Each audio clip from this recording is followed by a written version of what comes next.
ప్రభునామ స్తోత్రములండి. మీ అందరికీ నా వందనాలు. అందరూ బాగున్నారండి. ఈనాటి వాక్య ధ్యానంలోనికి వెళ్ళే ముందు చిన్న ప్రార్థన చేసుకుని వాక్యాన్ని ధ్యానించుకుందామండి. ప్రార్థన. పరిశుద్ధమైన మా తండ్రి, మీ పాదములకు వందనం స్తోత్రం నాయన. ఈ దినం మాకు ఆశీర్వాదకరంగా చేయండి. మా జీవితంలో మరొక నూతన దినాన్ని అనుగ్రహించినందుకు వందనాలు చెల్లిస్తున్నాం దేవా. వాక్యం ద్వారా మాతో మాట్లాడి మమ్మల్ని బలపరచమని మీకే వందనాలు చెల్లిస్తూ యేసుక్రీస్తు పరిశుద్ధ నామమున ప్రార్థించి వేడుకొంచున్నాం మా తండ్రి.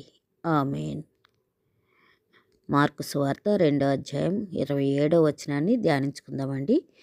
మరియు విశ్రాంతి దినము మనుషుల కొరకే నియమింపబడిన కానీ మనుషులు విశ్రాంతి దినము కొరకు నియమింపబడలేదు. ఇక్కడ వాక్య భాగంలో మనం చూసినట్లయితే ప్రభువైన యేసుక్రీస్తు వారి మాటలు ఇక్కడ మనకి కనబడుతున్నాయి. విశ్రాంతి దినము మనుషుల కొరకు చేయబడినదని ప్రభువారే చెబుతున్నట్లుగా మనం చూస్తున్నాం. అయితే మనుషుడు విశ్రాంతి దినం కొరకు చేయబడలేదని దేవుని వాక్యం స్పష్టంగా మనకు తెలియజేస్తుంది.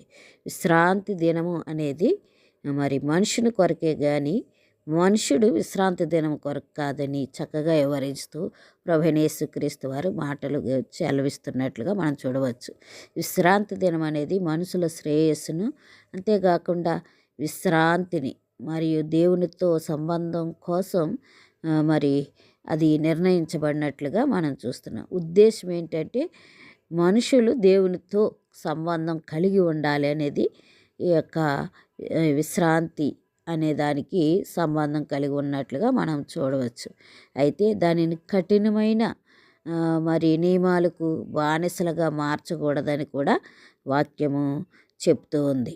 ఇది పరిసయ్యులు మరి విశ్రాంతి దినాన్ని పాటించే విధానంపై అనేక వివాదానికి ప్రతిస్పందనగా మరి ఇందులో యేసు ప్రభువారు మరి శిష్యులు ధ్యానం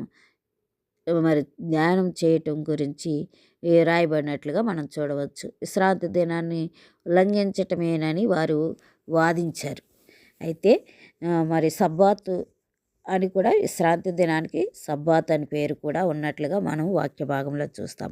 విశ్రాంతి దినం మనుషుల అవసరాలను తీర్చడానికి మరి మనుషులను పునరుద్ధరించడానికి విశ్రాంతి తీసుకున్నప్పుడు అలసిపోయి ఉన్నప్పుడు విశ్రాంతి తీసుకుంటే మరలా శరీరం ఏమవుతుందంటే మరి ఉత్తేజపరచబడుతుంది. అలాగ అవ్వాలని దేవుడు ఏర్పాటు చేసినది విశ్రాంతి దినం. అయితే మనుషులు సబ్బాతు కోసం బానిసలుగా ఉండాలని చేయబడలేదు. ఎందుకంటే మనుషుని కొరకు విశ్రాంతి దినం కానీ విశ్రాంతి దినం కొరకు మనుషుని చేయలేదని ఇక్కడ మనం వాక్యం ద్వారా తెలుసుకుంటున్నాం.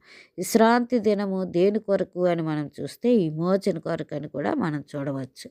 అంటే అలసిపోయిన అప్పుడు కఠినమైన నిబంధనలు భారంగా ఉన్నప్పుడు మరి వాటిని ఆచరిస్తూ ఒక దినాన్ని విశ్రాంతి తీసుకోవటం అనేది మనం చూస్తున్నాం. దేవునితో మరియు ఒకరితో ఒకరు గడపటానికి ఈ యొక్క విరామ సమయం తీసుకోవటం అనేది ఇక్కడ సృష్టించబడినట్లుగా మనము అందుకనే ఈ విశ్రాంతి సమయాన్ని ఏం చేయాలంటే అండి ఆస్వాదించాలి. అది మంచి బహుమతిగా మనము పొందుకున్నాం. కాబట్టి ఈ యొక్క విశ్రాంతి అనేది తీసుకోవటం ఎంతో మంచిదని, అది శరీరానికి కానివ్వండి, ఒక పని విషయంలో దేని విషయంలోనైనా సరే విశ్రాంతి అనేది అవసరం.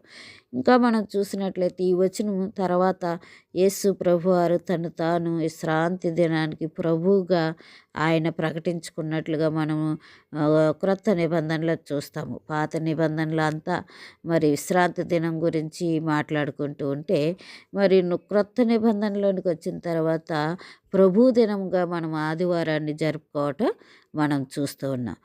మరి ఆదివారాన్ని ఎలా పాటించాలో నిర్ణయించేది మరి ఆ యొక్క ప్రభువైన యేసుక్రీస్తు వారే చూపిస్తున్నట్లుగా చూస్తున్నాం. అధికారం అంటే ఆ యొక్క ప్రభు దినాన్ని ఆచరించే విధానములు ఎలా ఉండాలో అనేది అధికారులు తనకు మరి ఉన్న సమాజం వారికి తెలియజేసినట్లుగా ఇక్కడ మనం చూస్తాం. ఇది మానవ శ్రేయస్కి చాలా మంచిని కలిగిస్తుందనమాట. మరి ఇంకా మనం చూస్తే ప్రభువైన యేసుక్రీస్తు వారి విశ్రాంతి దినాన్ని రద్దు చేయమని చెప్పలేదు కానీ దాన్ని అస్సలు ప్రయోజనం కోసం, ప్రజల యొక్క ప్రయోజనం కోసం అర్థం చేసుకోవాలని తెలియపరిచారు. కరుణ మరియు అవసరమైన పనులకు ఆటంకంగా విశ్రాంతి దినం ఉండకూడదని స్పష్టంగా ప్రభువైన యేసుక్రీస్తు వారు తెలియజేశారు. కాబట్టి విశ్రాంతి దినాన్ని మనము ఆ విశ్రాంతి దినాన్ని మరి మనుషుల కొరకు కానీ మనుషులు విశ్రాంతి దినం కొరకు కాదని స్పష్టంగా ప్రభువైన యేసుక్రీస్తు వారు తెలియపరుస్తున్నారు. ప్రభు దినాన్ని ప్రభుతో దేవునితో సంబంధం కలిగి ఉండటానికి ఆదివారాన్ని ప్రభు దినముగా ఆ దినాన్ని అందరూ కూడుకుని ఒకరికొకరు సంబంధం కలిగి ఒకరు కలిసి దేవునితో సంబంధం కలిగి ఉండాలని దేవుని వాక్యం సెలవిస్తుంది. అలాగూ దేవునితో సంబంధం కలిగి ఉండటానికి ప్రతి ఒక్కరూ మరి ఒకరితో ఒకరు సంబంధం ఎలా అయితే కలిగి ఉంటారో అలాగే దేవునితో సంబంధం కలిగి ఉండాలని ఈ యొక్క మరి ప్రభు దినాన్ని ప్రభు అయిన యేసుక్రీస్తు వారు మనందరి కొరకు ఏర్పాటు చేశారు కనుక అటువంటి దినంలో మనం ఆనందిస్తూ ప్రభుని ఆరాధించే వారంగా ఉండాలని వాక్యం సెలవిస్తుంది. అటువంటి కృప దేవుడు మనందరికీ అనుగ్రహించును గాక. ప్రార్థన చేసుకుందామండి. పరిశుద్ధమైన మా తండ్రి, మీ పాదమునకు వందనం, స్తోత్రము నాయన. ఈ దినం మాకు ఆశీర్వాదకరంగా చేసినందుకు వందనాలు. వాక్యం ద్వారా మాతో మాట్లాడినందుకు వందనాలు ప్రభా.